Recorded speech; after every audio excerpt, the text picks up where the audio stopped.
నిన్న బాబాసాహెబ్ అంబేద్కర్ జయంతి ప్రపంచమంతా జరుపుకున్నటువంటి క్రమంలో ప్రపంచవ్యాప్తంగా బాబాసాహెబ్ అంబేద్కర్ వారసులతో పాటు సబ్బండ కులాలు, సబ్బండ వర్గాలు, మతాల కులాలకు అతీతంగా ఒక భారత రాజ్యాంగ నిర్మాత, భారతరత్న బాబాసాహెబ్ అంబేద్కర్ గారి ఆశీస్సులతో ప్రపంచవ్యాప్తంగా ఉన్నటువంటి అంబేద్కరు వారసులు ఒక పక్కన సంబరాలు చేసుకుంటుంటే మరో పక్కన నకిలీలు ఇష్టానుసారంగా కామెంట్ చేస్తూ, ఇష్టానుసారంగా అబ్యూజ్గా ఫోన్ చేసి నిజామాబాద్ నుంచి వెళ్ళి, కరీంనగర్ నుంచి వెళ్ళి, తెలంగాణ నుంచి వెళ్ళి, ఎక్కడెక్కడి నుంచో వాళ్ళు ఎందుకు తిడుతున్నారో అర్థం కాలే. ఫోన్ ఎత్తడంతోనే అబ్యూజ్గా మాట్లాడారు. చాలా బాధ అనిపించింది. ఫోన్ ఎత్తడంతోనే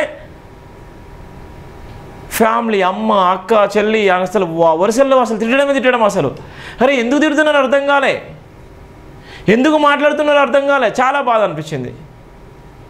చాలా అంటే చాలా బాధ. నేను డిస్ప్లేలో వాళ్ళ ఫోన్ నెంబర్లు కూడా నేను డిస్ప్లేలో చేసే టైమర్స్ చేస్తాను.